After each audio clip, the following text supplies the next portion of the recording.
اور اب پاکستان کے ایک اور ایشو کے بارے میں بات کرتے ہیں جس میں اوورسیز پاکستانیز کو ووٹ دینے کے حق کے بارے میں بات ہوئی. پاکستان میں حکومت نے گزشتہ ماہ قومی اسمبلی میں اوورال ایک ترمیمی بل منظور کیا, جس کے بعد ہم نے دیکھا کہ اوورسیز پاکستانیوں کے ووٹ کے حق سے متعلق جو ترمیمی بل منظور کیا گیا تھا اس میں اوورسیز پاکستانیز کو ووٹ کا حق دینے سے منع کر دیا گیا, جس میں الیکٹرانک مشینز کے استعمال اور اوورسیز پاکستانیوں کو جو براہ راست ووٹ دینے کا حق تھا اس قانون میں تبدیلی ہوئی. اس سے پہلے 2017 الیکشن ایکٹ میں ترمیم کے ذریعے سابق حکومت نے اوورسیز پاکستانیوں کو ووٹ ڈالنے کا حق دیا تھا. مجوزہ ترامیم کے مطابق اوورسیز پاکستانیز جو ملک کے اندر موجود ہوں گے وہ اپنا ووٹ کا حق استعمال کر سکیں گے. اس کے علاوہ اوورسیز پاکستانیوں کے لیے ایوان میں الگ نشستیں مخصوص کی گئی ہیں. پاکستان کے صدر عارف عربی کی طرف سے اس ایکٹ پر دستخط نہیں کیے گئے اور اسے دوسری بار واپس بھجوا دیا گیا ہے, لیکن یہ ترامیم صدر کے دستخط کے بغیر بھی 10 دن بعد نافذ ہو جائیں گی.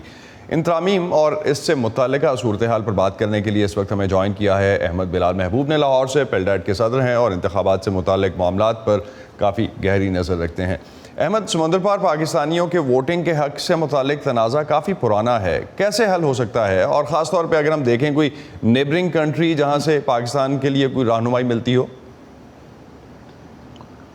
میرے خیال میں یہ مسئلہ کچھ عرصے میں شاید ٹیکنالوجی کے ایڈوانسمنٹ کی وجہ سے حل ہو جائے گا. اگر ہم ہمسایہ ملکوں کے ساتھ تقابل کریں تو اس سے تو ہمیں کوئی خاص فائدہ نہیں ہوگا, اس لیے کہ نہ ہندوستان میں نہ بنگلہ دیش میں ابھی تک یہ اوورسیز ان کے جو ووٹرز ہیں ان کو ووٹ کا حق ملا ہے. بلکہ اس کو حق نہیں کہنا چاہیے, سہولت کہنا چاہیے, کیونکہ حق تو ان کو ہے کہ وہ آ کے ووٹ ڈال لیں, لیکن ظاہر ہے کہ وہ آنا اتنا آسان کام نہیں ہے. تو یہ سہولت ہے کہ جہاں پہ بھی وہ بیٹھے ہوئے ہیں وہ ووٹ ڈال سکیں. ہمارے ہاں یہ جو انٹرنیٹ ووٹنگ کی سہولت ہے, یہ ایک واحد پریکٹیکل راستہ ہے جس کے ذریعے سے لوگ اپنے اپنے جگہوں پہ بیٹھے ہوئے ووٹ ڈال سکیں گے. لیکن بدقسمتی سے اس کے اندر جو کانفیڈینشیلٹی کا سوال ہے, جو پرائیویسی کا سوال ہے, یہ ابھی تک یہ حل نہیں ہوا کہ کیا جو لوگ ووٹ ڈالیں گے ان کے ووٹ کو ہیک تو نہیں کر لیا جائے گا, کیا ان کا ووٹ جو ہے اس کی کانفیڈینشیلٹی یعنی اخفا اس کا وہ برقرار رہے گا. تو اس لیے الیکشن کمیشن ذرا ریلکٹنٹ ہے کہ لوگوں کو انٹرنیٹ ووٹنگ کے ذریعے سے ووٹ ڈالنے کی سہولت دے. لیکن کوئی ٹیکنالوجی اتنی تیزی سے بڑھ رہی ہے کہ میرا خیال ہے کہ 1 سال یا 2 سال کے اندر یہ سہولت حاصل ہو جائے گی کہ اس کے مطابق پھر لوگ انٹرنیٹ کے ذریعے ووٹ ڈال سکیں گے, اور پھر شاید یہ دوسری ملکوں سے ہی نہیں بلکہ ملک کے اندر بھی جو لوگ بیٹھے ہوئے ہیں ان کو بھی شاید یہ سہولت مل جائے. لیکن احمد, ایک چیز جو آپ بات کر رہے ہیں, آئی ڈونٹ نو نادرا کس حد تک نادرا کا ڈیٹا بیس اس میں کام کر سکتا ہے, لیکن نادرا کا شمار جو ہے وہ تو کافی ان اداروں میں خاص طور پہ پاکستان کے لحاظ سے اور دنیا میں بھی ان اداروں میں ہوتا ہے جہاں انہوں نے بہت کام کیا ہے اس حوالے سے, اور کافی ملکوں میں وہ ایکسٹینڈ کر چکے ہیں, اپنی جو بھی خدمات تھیں وہ بھی دے چکے. تو اس کا ڈیٹا بیس استعمال کر کے دنیا تو کافی حد تک ترقی کر گئی, اور یہ ہیک ہونے کا جو نظام ہے آپ صحیح کہہ رہے ہیں کہ 2-3 سال اور لگ سکتے ہیں, لیکن اس کیس میں تو یہ پورے کا پورا پروسیس شاید 10 سال آگے نہیں چلا جائے گا. 10 سال تو شاید آگے نہیں جائے گا, لیکن 6 سال آگے چلا جائے گا. اس لیے کہ اگر اگلا الیکشن آپ کا 1 سال کے بعد ہونا ہے تو اس کے 5 سال کے بعد اگلا الیکشن ہوگا. تو میں سمجھتا ہوں کہ 2028 کا جو الیکشن ہے اس میں شاید اوورسیز پاکستانیز ووٹ ڈال سکیں گے.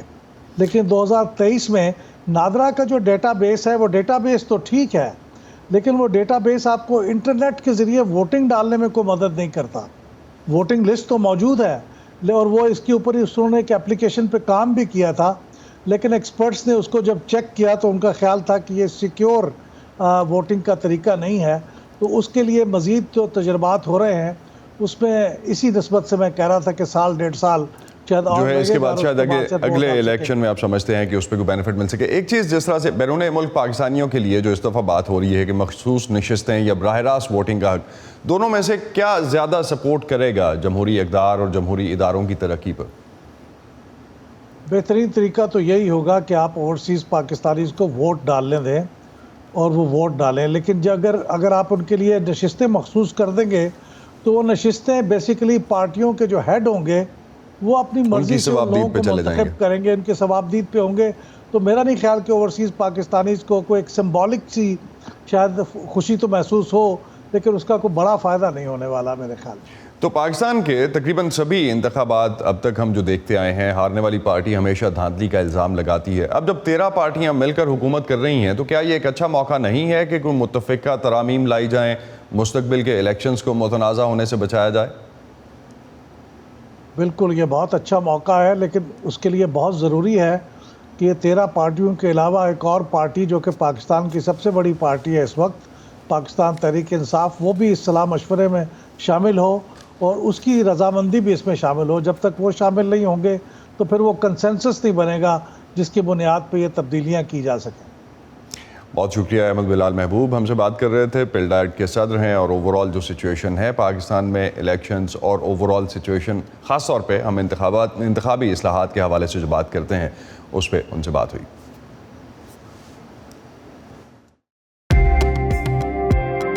VOA نیوز کی نئی اسمارٹ فون ایپ، تازہ ترین خبریں، دلچسپ آڈیو ویڈیو رپورٹس اور منفرد تجزیے۔ دیکھیں، سنیں، پڑھیں اور شیئر کریں۔ سیٹنگز کے ذریعے اپنی پسند کی زبان کا VOA کی نئی ایپ میں انتخاب کریں۔ پراکسی کی مدد سے پابندیوں کے باوجود معلومات تک رسائی حاصل کریں۔ پش نوٹیفیکیشنز آن رکھیں تاکہ آپ رہ سکیں ہر لمحہ باخبر۔ VOA نیوز کی نئی smart phone app download کیجیے گوگل پلے اور ایپ اسٹور سے۔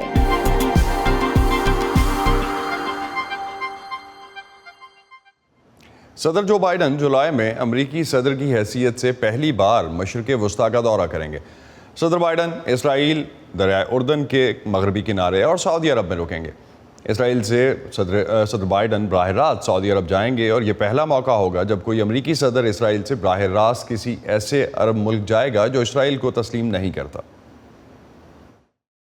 مغربی نصف کرے کے رہنماؤں کے ساتھ حال ہی میں ملاقات کرنے کے بعد صدر جو بائیڈن آئندہ ماہ 2 غیر ملکی دوروں کی تیاری کر رہے ہیں۔ جرمنی میں G7 کا سربراہی اجلاس اور جون کے اختتام پر اسپین میں ہونے والا نیٹو کا اجلاس۔ اس کے بعد وہ جولائی کے وسط میں اسرائیل، مغربی کنارے اور سعودی عرب کا دورہ کریں گے، جہاں وہ خلیج کے تعاون کی کونسل کی سربراہی اجلاس میں شرکت کریں گے۔ میرے جانے کی یہی وجہ ہے، اور ان کے لیے اس کا تعلق قومی سلامتی سے ہے، اسرائیلیوں کے لیے۔ بہرحال یہ توانائی کے معاملے سے کہیں زیادہ بڑے مسائل سے متعلق ہے۔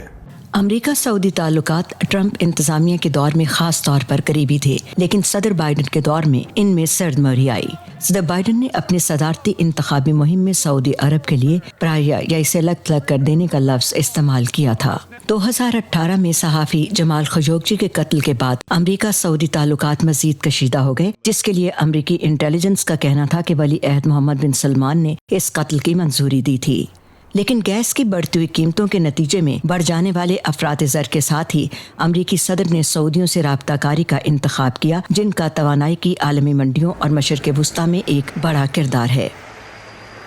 یہ جزوی طور پر یمن کے بارے میں اور جزوی طور پر ایران کے بارے میں ہے، پھر کسی حد تک اس کا تعلق اسرائیل کے ساتھ تعلقات معمول پر لانے سے ہے، اور یہ جزوی طور پر توانائی کی پیداوار کے بارے میں اور گرین انرجی اور توانائی کی منتقلی اور اس میں سعودی کردار کے بارے میں ہے۔ ایک حد تک اس کا تعلق اقتصادی ترقی اور اقتصادی شراکت داری سے ہے، اور جزوی طور پر یہ سعودی عرب میں خواتین کے بڑھتے ہوئے کردار کے بارے میں بھی ہے۔ صدر بائیڈن مشرق وسطیٰ میں امریکہ کے سب سے قریبی اتحادی اسرائیل کے دورے کے بعد براہ راست جدہ جائیں گے۔ یہ سابق صدر ٹرمپ کی 2017 میں ریاض سے تل ابیب کی تاریخی پرواز کے بعد کسی امریکی صدر کے لیے پہلا موقع ہوگا کہ وہ اسرائیل سے براہ راست سعودی عرب جائے گا۔ اسرائیل کے سعودی عرب کے ساتھ باضابطہ تعلقات نہیں ہیں۔ واشنگٹن عرب ریاستوں کے اسرائیل کے ساتھ تعلقات کو معمول پر لانے کے لیے ٹرمپ انتظامیہ کی جانب سے کیے جانے والے ابراہم معاہدے کو وسعت دینے کے لیے خاموش سفارتکاری میں مصروف ہے۔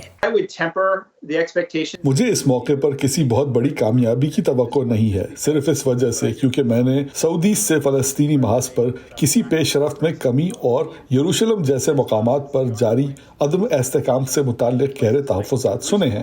سعودیوں کی جانب سے اسرائیل کے ساتھ تعلقات معمول پر لانے کے لیے اسرائیل فلسطینی امن مذاکرات میں بڑی پیش رفت کی ضرورت ہوگی، لیکن اسرائیلی فوج کے ہاتھوں ایک فلسطینی نژاد امریکی صحافی کی ہلاکت کے الزامات کے بعد حالیہ تنازع اور جاری جھڑپوں کے تناظر میں امن کے امکانات بدستور دھندلے نظر آتے ہیں۔ پیٹسی وداکو سوارا کے ساتھ بہجت جیلانی، وائس آف امریکہ۔ ہم جب خوف کو بے نقاب کرتے ہیں، ہم جب سوال اٹھاتے ہیں، ہم جب ان کی آواز بنتے ہیں جن کی کوئی نہیں سنتا، تو فرق پڑتا ہے۔ فرق پڑتا ہے آزاد صحافت سے۔ ہم ہیں وائس آف امریکہ، ہمارے لیے آزاد صحافت اہم ہے۔ دوسری جنگ عظیم کے ختم ہونے کے 3 سال بعد یعنی 1948 میں امریکی حکومت نے پروجیکٹ سائن لانچ کیا۔ اس کا مقصد اڑن تشتریوں جیسے شناخت کرنے والے جو فضائی اجسام یا UFOs ہیں ان کی حقیقت کو سمجھنا تھا۔ اس پروگرام کی قیادت امریکی ایئر فورس نے کی۔ عبدالعزیز خان کی رپورٹ۔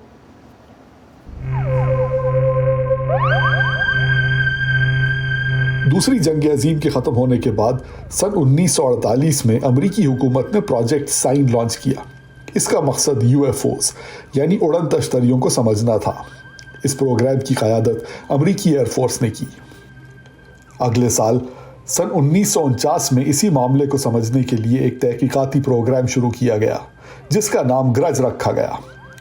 اس انویسٹیگیشن سے یہ نتیجہ نکالا گیا کہ آسمان میں نظر آنے والی اڑن تشتریوں کے خلائی مخلوق ہونے کا کوئی ثبوت نہیں ہے۔ I am here to discuss the so-called flying saucers. Doctor, I wonder if you would take a look at this picture and tell me if that is a flying saucer or not. Professor Allen J Hynek ایک سائنسدان تھے جو project sign اور project گرج کے ساتھ منسلک رہے تھے۔ انہوں نے امریکی حکومت کے سرکاری موقف کو تسلیم کرنے سے انکار کر دیا۔ جب ڈاکٹر ہائنیک اس تحقیق کا حصہ بنے تو کسی بھی دوسرے سائنسدان کی طرح ان کا بھی یہی موقف تھا کہ اڑن تشتریوں کی کوئی حقیقت نہیں، لیکن وہ ایک سچے سائنسدان تھے اور 1950 کے عشرے میں ان کو احساس ہو چکا تھا کہ UFOs کے بہت سے ایسے واقعات ہیں جو انسانی سمجھ سے بالکل باہر ہیں۔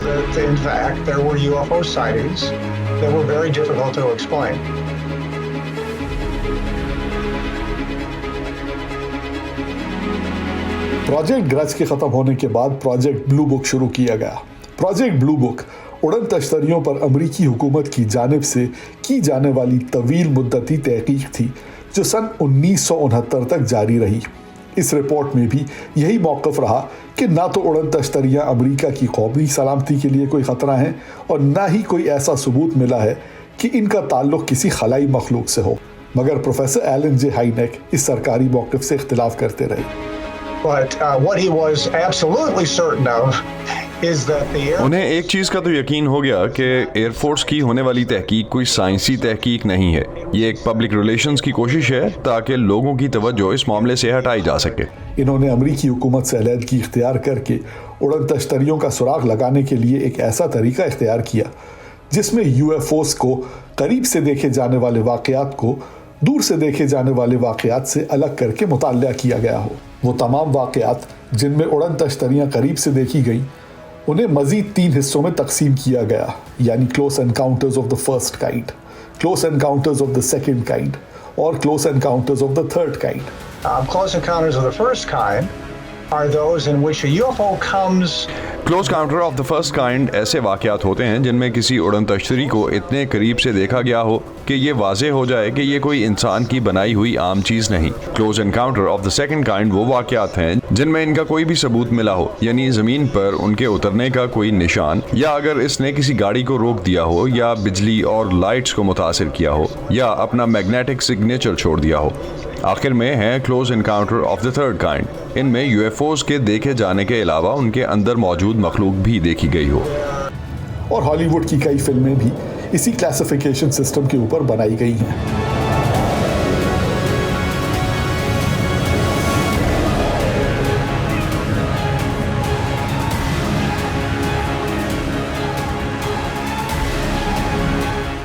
انیس سو 78 میں ایلن جے ہائنیک نے اقوام متحدہ کی جنرل اسمبلی کی اسپیشل پولیٹیکل کمیٹی کے سامنے بھی اڑن تشتریوں کے حوالے سے ایک بیان دیا۔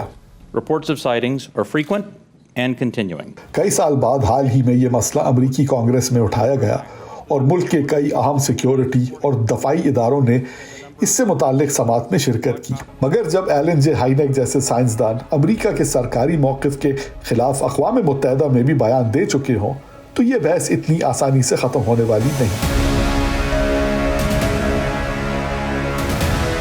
Abdul Aziz Khan, voice of America, Washington. اب یہ سارے یو ایف اوز اس سے پہلے ہم مختلف ہالی ووڈ موویز میں شاید دیکھ چکے ہیں، اس کے علاوہ اگر ہم دیکھیں تو اس پہ پڑھ چکے ہیں، لیکن ایسا کیوں ہے کہ جب بھی یو ایف اوز کی بات ہوتی ہے یہ امریکہ میں ہی دیکھے جاتے ہیں، یا اگر باقی دنیا میں دیکھے گئے ہوں تو وہ زیادہ تر ہالی ووڈ موویز میں ہی سمجھ آتے ہیں ہمیں؟ عبدالعزیز خان جنہوں نے یہ رپورٹ بنائی تھی اس وقت ہمارے ساتھ اسٹوڈیوز میں موجود ہیں، ان سے یو ایف اوز کے بارے میں ہم مزید بات کرتے ہیں۔ عبدالعزیز، امریکہ میں ہی سب سے پہلے بتائیں کیوں نظر آتے ہیں یہ سارے یو ایف اوز؟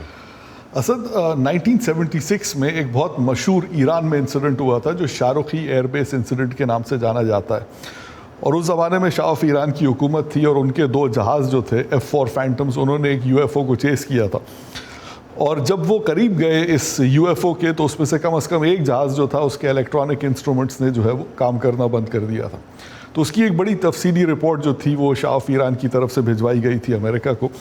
تو عام طور پہ یہ سمجھا جاتا ہے کہ جی یو ایف او صرف امریکہ میں نظر آتے ہیں، لیکن بڑے ہائی پروفائل انسیڈنٹس جو ہیں وہ امریکہ سے باہر ہوئے ہیں۔ لیکن یہ بات درست ہے کہ سرکاری سطح پہ اس فنومینا کو جس حد تک میرے خیال میں امریکہ نے انویسٹیگیٹ کیا ہے، اس طرح کی انویسٹیگیشن کسی اور گورنمنٹ نے شاید نہ کی ہو۔ اس وجہ سے جب ہم کیسز دیکھتے ہیں ٹیلی ویژن کے اوپر تو عام طور پہ بیٹی بانی ہل انسیڈنٹ ہے اور یہ سارے کے سارے وہ ہیں جو امریکہ سے کلیکٹ کیے گئے ہیں۔ لیکن ریسنٹلی پچھلے سال جو ہے وہ پاکستان کے پائلٹس نے PIA کے پائلٹس نے بھی یو ایف او دیکھی تھی، اور دنیا کی سب سے بڑی ایجنسی جو ہے وہ mutual U F O network ہے، جو ایک نان پروفٹ ادارہ ہے جو دنیا کے مختلف ممالک سے یو ایف او کے کیسز کو جمع کر کے انویسٹیگیٹ کر رہا ہے۔ تو یونائٹڈ نیشنز میں چلا گیا، اٹس پریٹی مچ انٹرنیشنل۔ تو ایک چیز تو یو ایف او سامنے آنے کا یہ جو فینومینا ہے یہ ہے کتنا پرانا، یہ سلسلہ ہے کتنا پرانا؟ کیونکہ آپ کی رپورٹ سے جو میں دیکھ رہا تھا کہ ورلڈ وار 2 کے بعد اس پہ کام شروع ہوا، سمویئر ان 1948 اس پہ کام شروع ہوا، تو وائی آفٹر ورلڈ وار 2 اور امریکہ میں کیوں؟ یہ تو ہم بات کر چکے ہیں اس پہ۔ یہ جو 2 ٹرمز ہیں یو ایف اوز اور فلائنگ ساسرز، یہ پوسٹ ورلڈ وار ایرا کی ٹرمنالوجی ہے، لیکن 1960s میں ایک بہت مشہور آتھر گزرے ہیں جن کا کہ نام ہے ایرک وان ڈینیکن، اور انہوں نے ایک کتاب لکھی تھی چیریٹ آف دا گاڈس کے نام سے، اور اس میں انہوں نے یہ آرگیو کرنے کی کوشش کی تھی کہ بہت سی قدیم عمارتیں دنیا میں آج موجود ہیں، جیسے پیرامڈز ہیں، جو انسان کی بنائی بھی نہیں ہو سکتی، کیونکہ یہ اس پریسیشن کے ساتھ جو ہے وہ دنیا کو 2 حصوں میں تقسیم کر رہی ہیں کہ پیرامڈس کے بنانے کے لیے ایک out of space perspective of the earth جو تھا وہ ضروری ہوتا تھا، اور انہوں نے اس طرح کی جو تھیسس ہے اس کو مختلف عمارتوں کے ذریعے اور آرکیولوجیکل فائنڈنگز کے ذریعے یہ پروف کرنے کی کوشش کی ہے کہ یہ فنومینا جو ہے یہ اینشنٹ سویلائزیشن سے چلتا آیا ہے، لیکن وہ یہ ٹرمنالوجی نہیں استعمال کر رہے تھے اس کے لیے۔ تو ہم نے ابھی تک یہ شاید ایکسپیرینس تو نہیں کیا ہے، ایک ڈیفینیٹلی کامنرز یا کوئی عام آدمی جو ہے، عوام جو ہیں، وہ اس سلسلے میں انٹرسٹڈ تو ضرور ہوں گے آن لائن دیکھنے میں یا انٹرنیٹ پہ دیکھنے میں، خود اس انویسٹیگیشن میں کیسے شامل ہو سکتے ہیں؟ If you can quickly respond to that. So mutual U F O network جو ہے یہ ساری دنیا میں انتھوزیاسٹک لوگوں کو جمع کر کے انہیں ٹرین کرتے ہیں کہ وہ ایک عام جہاز کو اور ایسی چیز جس کو کہ یو ایف او کے پوٹینشیل سے انویسٹیگیٹ کیا جائے ان کو علیحدہ کریں اور ان کی رپورٹس فائل کریں۔ تو اب اگر پاکستان میں یہ دنیا کے کسی علاقے میں کوئی اس کو انویسٹیگیٹ کرنا چاہتا ہے تو اس طرح کی نان پروفٹس ہیں جو کہ آپ کے لیے اپرچونیٹیز پرووائڈ کرتی۔ تھینک یو عبدالعزیز، بہت شکریہ آپ نے اس حوالے سے جو ہمیں بتایا، ایٹ لیسٹ مجھے تو بالکل نہیں پتا تھا، تو ہم شیور ہم آڈینس میں بھی کسی نہ کوئی ضرور بینیفٹ اس سے لیا ہوگا۔ Thank you. اسی پر ختم کرتے ہیں آج کا View 360۔ اسٹے سیف، اور پاکستان اور خطے سمیت دنیا بھر کی اہم خبروں اور دلچسپ معلومات کے لیے آپ آ سکتے ہیں ہمارے فیس بک پیج facebook.com/VOA اردو پر، یوٹیوب پر ہمارا چینل ہے VOA اردو کے نام سے، اور ٹویٹر اور انسٹاگرام پر ہمارا ہینڈل ہے @VOA اردو۔ اب تک کے لیے اتنا ہی۔ اسد اللہ خالد کو اجازت دیجیے، خدا حافظ۔